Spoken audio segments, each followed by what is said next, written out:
Hi, this is Raymond Rose. I appreciate you tuning in today.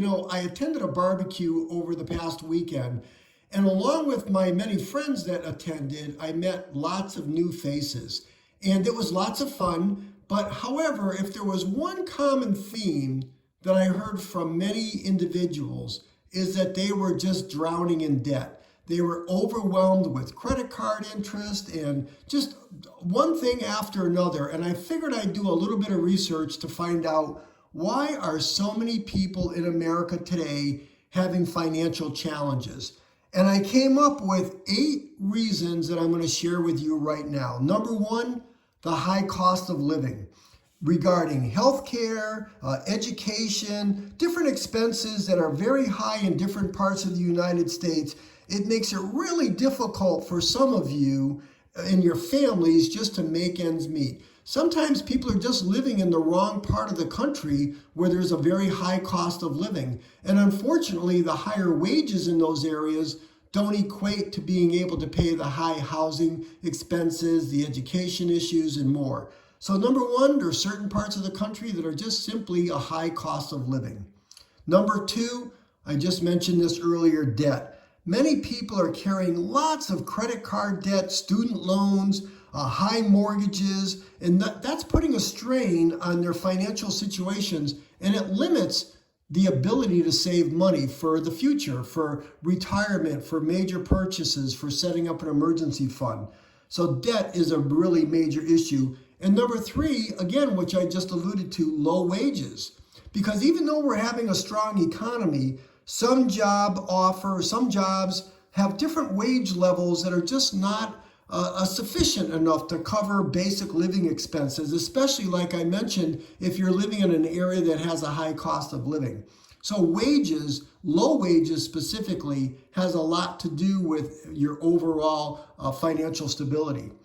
Number four, lack of financial education. Many people today lack the sufficient financial literacy which is needed living on a day-to-day basis. And if you're not really literate in finance, now you're making poor decisions, you're overspending, you're not putting enough money from your weekly paycheck into savings and into investments. And then next thing you know, you're borrowing more money at higher interest rates because you just can't make ends meet, and you're going on that little hamster wheel of higher and more debts, which is a very challenging situation. Be aware of that. Don't put yourself in that position. Number five, medical expenses, healthcare costs. Even with insurance, it can be a major financial burden, especially if you've got situations where you have unexpected medical emergencies or chronic conditions. Maybe you or some of your family members aren't taking care of their health properly, and consequently have medical issues, taking drugs that are expensive and more. So be careful regarding your overall health and what position you're putting yourself in medically.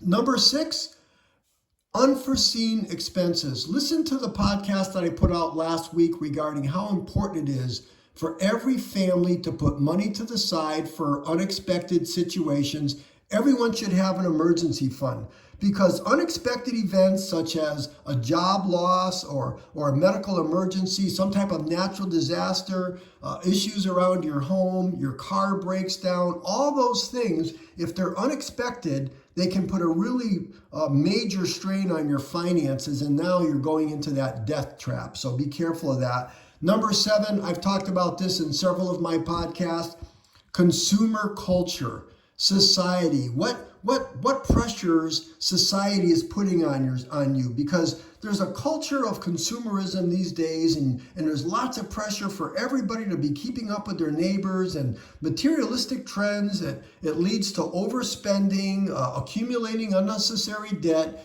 Listen to the podcast I just did about impulse buying. Everybody's just buying without thinking of exactly what they're doing. Are you buying it because you absolutely need it, or because you want it, or you saw it in the store, or you clicked the button while you were surfing the web? Be careful of all those different things. And then lastly, lack of savings. All these Americans everywhere, you're just struggling because you're spending. You don't have money for an emergency fund, and when that happens, you put yourself in a position, like I mentioned, that an unexpected financial shock comes along. You're not ready for it. You're borrowing money, and you're going deeper and deeper onto that hamster wheel of being involved in debt. So be really, really careful of these things. Let me review them with you again real quick. Number one, the high cost of living. Number two, overall debt levels. Number three, low wages. Number four, your lack of financial literacy. Number five, medical expenses. Number six, unforeseen expenses. Number seven, consumer culture. Number eight, lack of savings. It's important to note that these factors can interact with different people in very complex ways. So listen to this podcast again, share it with your family and friends. Obviously, hopefully, you're not in any of these positions, but be aware that these things can occur, and you want to make sure that you're putting yourself in the best possible position to ensure that you're not putting yourself in an area where you're going to be accumulating debt, especially unforeseen debt. So that's it for today. I'm hoping you found some valuable information in this podcast. If you did, please give me a thumbs up and like this podcast, and hopefully you'll subscribe to my future podcast. Also, as a reminder, I make podcasts like this every single day on a variety of subjects, typically relating to the subjects of health or money or time or habits. Again, I do my best to get to the point. As you can see, I don't make videos. I really just want to share this information with you, not looking at, taking pictures and videos and editing. I just want to get these details to you as quickly as I can. So that's it for today. Please review this with your family and friends. Share this podcast. Look at my other podcast. And with that said, I appreciate you listening today. This is Raymond Rose. I'll talk to you tomorrow.